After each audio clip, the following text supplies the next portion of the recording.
Welcome to the final developer diary for F1 2010.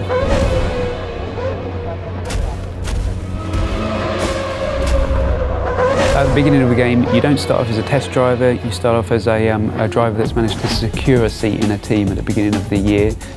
You know, in the real world, before you go to a track, before you start the season, you're fully aware with your team what the expectations are. Depending on the kind of difficulty level that you've selected, that determines the teams that are open to you at the beginning of the game. You always, as a driver, want to be beating your teammate. That really elevates you in the team.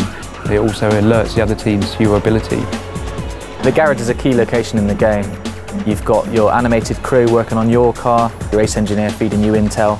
You've actually been lucky enough to have real race engineers get into the motion capture suits and really just perform the tasks that they do day to day. And that really is a great sensation when you come in there and you see your whole team around you and you really feel a part of that atmosphere.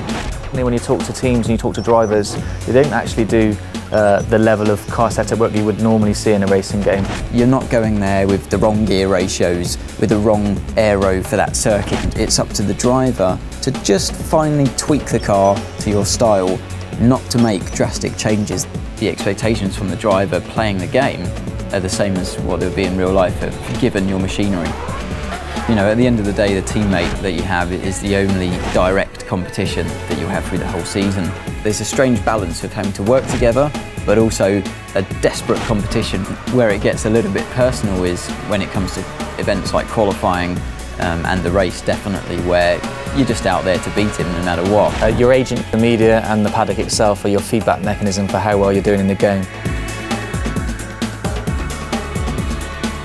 The paddock themselves vary location to location. We've got Mike Paddock in Singapore, Melbourne's built in a park, and you're going to see the key buildings.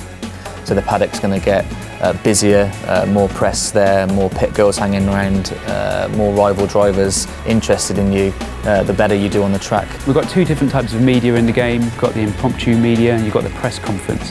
When you speak to their characters in the press conference, it's usually about your race weekend performances. They're not so sensationalist.